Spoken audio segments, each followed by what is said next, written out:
Hello ladies and gentlemen of the internet, it's RJ, and today to celebrate G-Fest weekend, we'll be taking a look at the Bandai Ultra Hero series, Ultraman the Next Junis. As a brief overview for this guy, he was released in 2004 to coincide with the release of the movie Ultraman the Next, or as it's just known in Japan, Ultraman. Was a box released, as was the Enfants version, which looks like a very scary fish man. Aside from coming in boxes, they also had tags behind the figure themselves, which came folded up and unpinned into the figure, obviously. Alright, boys and ghouls, I know we typically start with articulation around these parts, but this is a special case. Starting with the head, you have this very nice chalky look for the skin. You have these red lines around the eyes. You have this very nice, almost gemstone pattern by the head fin. And all throughout the figure, you have this very nice kind of gross-looking musculature all throughout. It's on his chest, his torso, moving down to his legs.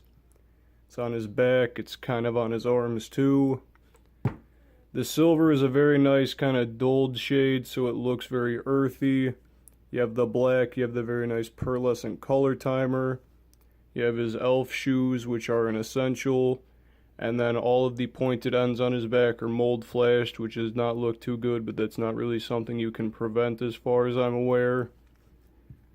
So in my opinion, perfect 10 as far as a Bandai vinyl is concerned, and even for Tamashii standards is a very nice looking figure. Definitely not something that would come out today unless it was very expensive and probably released on the web shop. For articulation, you don't really have the same level of earth-breaking innovation. You just have the shoulder swivels. It is on both arms, and then you have the waist swivel. For some reason, it feels a lot smoother than it does on my other figures, so maybe this is just made out of nicer materials than they are. For packaging, this is where things start to get very interesting. As you can see, he's a boxed release, as mentioned earlier, so he has a nice little bubble. You have this very nice, very big picture of the suit. Another picture of the suit, and there is his stand. I'm assuming this is a picture of the suit once again because there are a lot of translucent parts and it looks kind of scary. The bottom, which doesn't really have a whole lot on it, and then we have phone numbers which I cannot call because I do not live in glorious 2004 Nippon. As mentioned earlier, he does come with a tag. As you can see, the hole is not punched because it wasn't attached to him. We have two pictures of the suit, and then the Ultraman N Project logo, Ultra Hero series, and then we have the logo for the movie with the color timer in the center. For scaling, as you can see, it's pretty standard stuff. He is as big as any other Ultra Hero series released at the time would be, and Galberos is pretty stubby. So overall, this figure is nothing short of a masterpiece in my opinion. The paint is excellent, the detail is excellent, the presentation with the box and the tag are very nice. This is a collector's grade item in my opinion.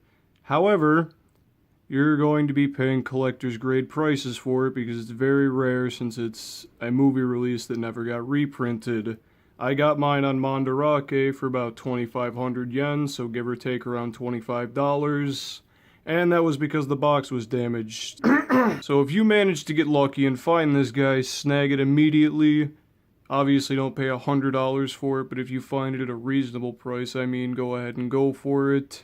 This is definitely not something you want to be missing out on in your collection if you're a fan of the design.